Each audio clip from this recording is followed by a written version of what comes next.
Okay, so I want to show you what has happened after an hour and a half of running the mini hex cell.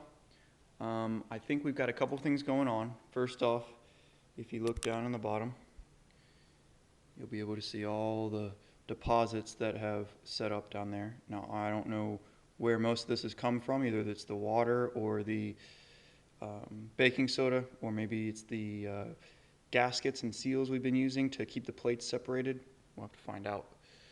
Then if you look over here at the plates, you can see that the plates have a lot of discoloration on them.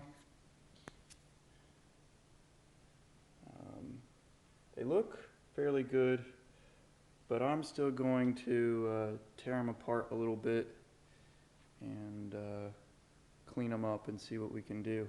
We're going to see if that's permanent.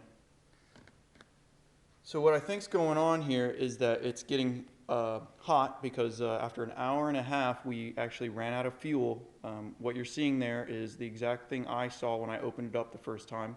So all of our water ran out, and I don't know if that's because we got too hot and we cracked the glass. I haven't seen any cracks, but what I can tell you is that there's not enough water in here at all. It's all gone. So the fuel's come out. So either two things have happened. Either our gasket and seal aren't sealing very well, and we'll have to address that, or we've got a situation where it's getting hot and the water's just coming out too quickly and making steam instead of hydrogen. So we'll have to see about that as well.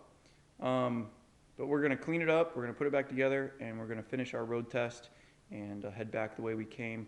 And I think we're going to talk about reservoirs next, where we will have a water reservoir feeding into this to keep it full and run the gas into the reservoir to keep the whole system kind of pressurized.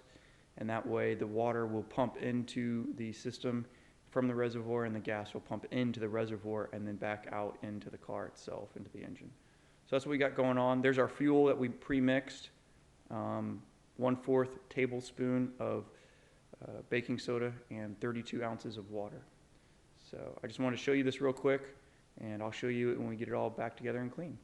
All right.